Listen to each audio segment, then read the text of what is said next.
Bharatiya Janata party पीछे के दरवाजे से कुछ भी कर सकती है। उस समय जब भारतीय जनता पार्टी का गठन हुआ तो ये बहस जरूर हुई थी कि भारतीय जनता पार्टी सेकुलर सिद्धांतों को अपनाएगी, सोशलिस्ट सिद्धांतों को अपनाएगी कि नहीं अपनाएगी। ये Bharatiya Janata party election commission से मिलकर के साजिश कर रही है। यूपी में भी कुछ लोग हैं जो समय समय पर बीजेपी के लिए काम करते हैं, लेकिन जैसे हमने किस्सा नहीं सुना था वो पुराना, जिसमें खाल बदल करके रहते हैं लोग, कभी ईडी, इनकम टैक्स और तमाम विभाग आपके पीछे भी पड़ जाते हैं। न्यूज़ इंडिया ने हमने खुलासा किया है सर, यूनिक पोल जो होते हैं, जो रोडों पर लगते हैं, सरकार की मंशा को वो गलत तरीके से न्यूज़ इंडिया ने दिखाया पूरा कैसे। देखिए, सरकार इस समय हर गलत काम कर रही है और सरकार हर गलत काम को बढ़ावा दे रही है, और अगर इस तरह का आपने खुलासा किया है तो मुझे उम्मीद है कि सरकार खराब काम को ठीक करेगी। ये सरकार का काम है, कोई काम गलत हो रहा हो उसको नियम के अनुसार काम करें। सर, आरएसएस कह रही है कि संविधान में जो समाजवाद शब्द है, धर्मवाद शब्द है, उसमें बदलाव की जरूरत है। जो आपने बात कही थी कि सोशलिस्ट और सेक्युलर, तो आज वो भी यही कह रहे हैं कि हटा देना चाहिए सबको। देखिए,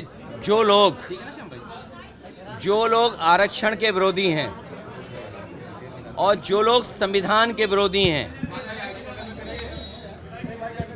ऐसे बहुत सारे लोग हैं जो बाबा साहब भीमराव अंबेडकर जी के संविधान के खिलाफ हैं। जो लोग संविधान के खिलाफ हैं वो आरक्षण के खिलाफ हैं।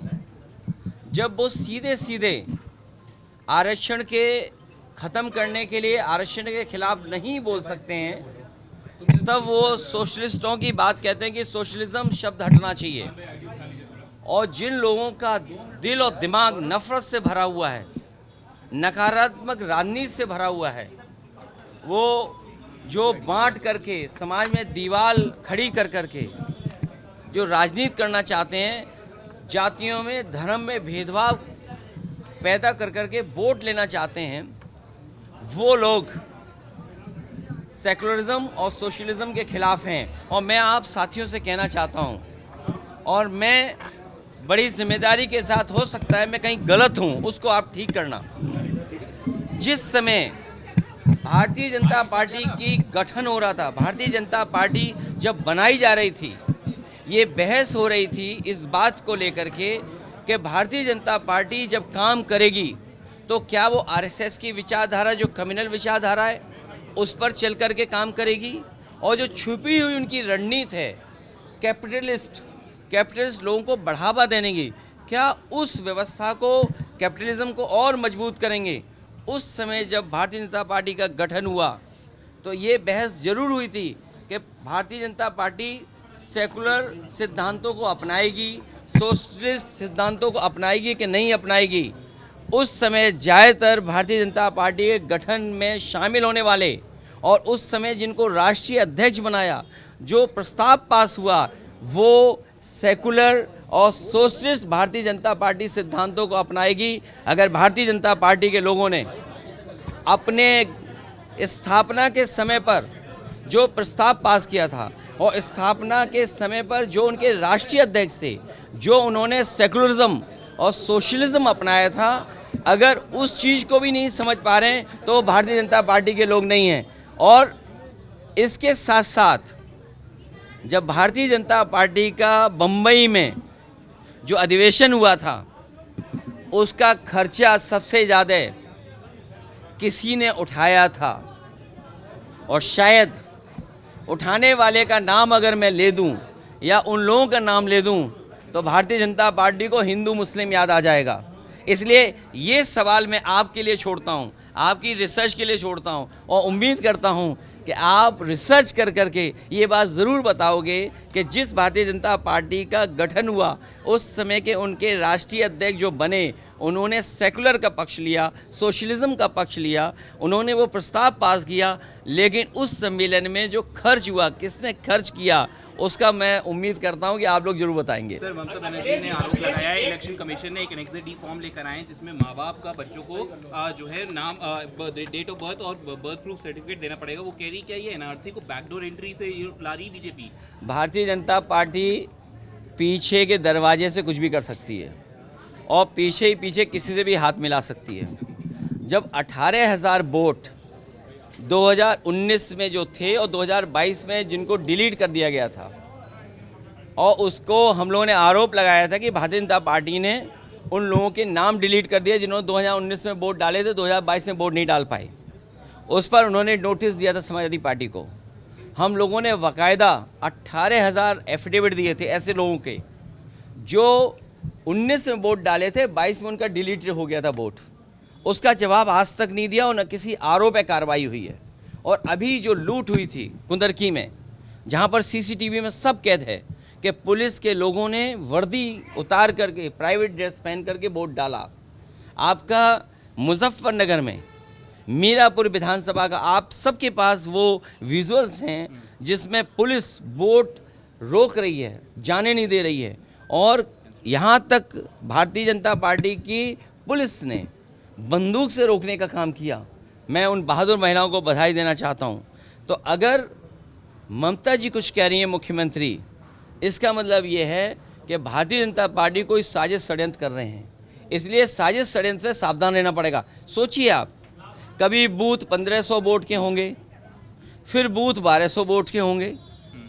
अभी जो गांव मर्ज हो रहे हैं वो इलेक्शन कमीशन से प्लानिंग से मर्ज हो रहे हैं, जो स्कूल मर्ज हो रहे हैं। देखिए कौन से गांव मर्ज हो रहे हैं, जिन बूथों पर स्कूलों में जो बूथ बनते थे जिसमें समाजवादी पार्टी के वोट होते थे या बीजेपी के वोट कम निकलते थे, वहाँ पर स्कूल इसलिए समाप्त कर रहे हैं जिससे पोलिंग स्टेशन ही न बन पाए, बूथ का सेंटर नहीं बन पाए। मैं पत्रकार साथियों आपसे कहना चाहता हूँ, वही बात फिर दोहराता हूँ, लोकतंत्र रहेगा तो संविधान रहेगा, संविधान रहेगा तो हमारी आपके अधिकार रहेंगे, और आपके हमारे अधिकार रहेंगे तो लोकतंत्र और मजबूत रहेगा। लेकिन भारतीय जनता पार्टी साजिश षड्यंत्र कर करके, अगर आदरणीय ममता बनर्जी जी ने कुछ आरोप लगाया है, ये Bharatiya Janata party election commission से मिलकर के साजिश कर रही है। और अगर ये बात आप नहीं स्वीकार कर रहे हैं, आप उन बूथों पर वोट निकालिए जो स्कूल ख़त्म किए जा रहे हैं, उसमें विरोधी पार्टी को ज़्यादा वोट मिला होगा। विरोधी पार्टी के लोग वोट न डाल पाएँ, उनका बूथ सेंटर ख़त्म हो जाए, इसलिए स्कूलों को बंद करने की साजिश Bharatiya Janata party election commission के डेटा से मिला करके कर रही है। फायदा तुम्हें मिलेगा, तुम्हारी टीआरपी बढ़ेगी, तुम्हारी टीआरपी। मुझे धन्यवाद देता हूँ ये चैनल को कि जिसमें जब ये गए साजिश करने, ये नहीं बोलना चाहिए, लेकिन जब इनके पत्रकार गए तो उस गांव के लोगों ने बहुत अच्छी बात कही, और उस परिवार ने ये कहा कि नेताजी से और समाजवादी पार्टी के लोगों से बहुत अच्छे संबंध रहे हैं, उन्होंने इटावा और इस क्षेत्र के लोगों के लिए बहुत काम किया है। मैं बीजेपी का समझ नहीं पा रहा हूँ कि बीजेपी में भी कुछ लोग हैं जो समय समय पर बीजेपी के लिए काम करते हैं, लेकिन जैसे हमने किस्सा नहीं सुना था वो पुराना, जिसमें खाल बदल करके रहते हैं लोग, कब ज़रूरत पड़ जाए उनकी स्लीपर सेल की। बीजेपी के पास हर क्षेत्र में स्लीपर सेल है, तो उन्हें जिससे लाभ होगा वो सब हो जाएगा। जैसे एक चैनल मैंने देखा, उनके पत्रकार पूछ रहे हैं कि यादव सब काम कर लेते हैं। अरे मैंने कहा ये क्या कह रहा है भाई पत्रकार, कि सब काम कर लेते हैं यादव।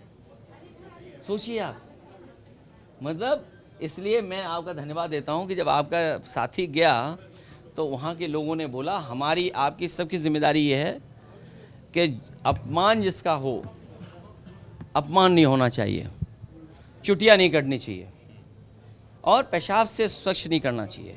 कोई भी सभ्य व्यक्ति, कोई भी जिसको समाज के प्रति लगाव है, वो कभी भी इस तरह के काम नहीं कर सकता है। सीएम ने जातीय संघर्ष का आरोप लगाया। सीएम कह रहे हैं कि जातीय संघर्ष करने की कोशिश की जा रही है। मुख्यमंत्री जी से ज़्यादा जातीय संघर्ष किसको पसंद होगा?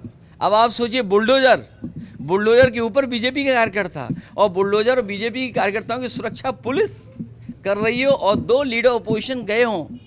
अरे उनकी मांग क्या है कि व्यापारियों को मार्केट वैल्यू मिल जाए। भाई कौन नहीं चाहेगा? अगर इसकी वैल्यू मार्केट वैल्यू ज़्यादा है तो ये सरकार की जिम्मेदारी बनती है उनके प्रति सहानुभूति दिखाने की। व्यापारी, वो सोचिए मुख्यमंत्री जी के क्षेत्र से चुने गए लोग हैं, क्या है वहाँ की कहानी? बुलडोजर का वो पार्ट का नाम भूल जाता हूँ जिस पे वो बैठे लोग हैं, क्या बोलते हैं उसको? हाँ है नहीं जो होता है जिसके अंदर बैठे, खुशी होता है बोलते हैं, जो भी कुछ हो। आप सोचिए बकेट, बुलडोजर की बकेट में बीजेपी के कार्यकर्ता और उनकी सुरक्षा के लिए पूरी पुलिस। सोचिए आप, जाति संघर्ष कौन कराना चाहता है? जाति संघर्ष वो लोग कराना चाहते हैं जो भगवानों को भी अपनी जाति से जोड़ते हैं।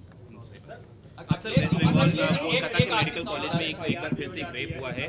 पुलिस ने 2 अक्यूज पकड़े हैं, बट डॉक्टर्स की सेफ्टी पे डॉक्टर्स वहाँ के आरोप लगा रहे हैं। कोलकाता का मामला है। देखिए, मैं बंगाल के लोगों से और खासकर आदरणीय मुख्यमंत्री जी से कहना चाहूँ, बहुत सावधान रहिए बीजेपी से। कोई भी घटना होगी, अगर आप निष्पक्ष भी कार्रवाई करना चाहेंगी तो उससे पॉलिटिकल लाभ लेना चाहते हैं बीजेपी के लोग। आए दिन यहाँ बलात्कार हो रहे हैं यूपी में। आप सोचिए, अयोध्या सबसे पवित्र धरती, वहाँ बलात्कार हो गया। लखनऊ में बलात्कार होते हैं, कहाँ नहीं होते हैं। और महिलाओं की छेड़खानी में सबसे आगे उत्तर प्रदेश है। वो इसलिए क्योंकि यहाँ की सरकार कानून व्यवस्था के अलावा सब पे ध्यान दे रही है। पत्रकार क्या कर रहे हैं, नेता लोग क्या कर रहे हैं, वहाँ क्या हो रहा है। तो अगर कानून व्यवस्था पे ध्यान नहीं देंगे तो यही हालत होगी। उत्तर प्रदेश नंबर 1 है सब चीज़ों में। अरे भाई, ये बताओ, इस सरकार ने पाल बेटी को न्याय नहीं दिलाया। इस सरकार ने पाल बेटी को न्याय नहीं दिलाया। उसके पिताजी पे झूठे मुकदमे लगा दिए, जेल भेज दिया।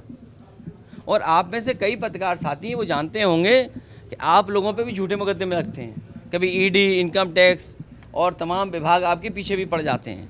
तो ये कोई नई चीज़ नहीं है। ये खेल भारतीय जनता पार्टी का बहुत पुराना है, दबाव बनाने के लिए। पुलिस किसकी है? पुलिस कोई संविधान से थोड़ी चल रही है।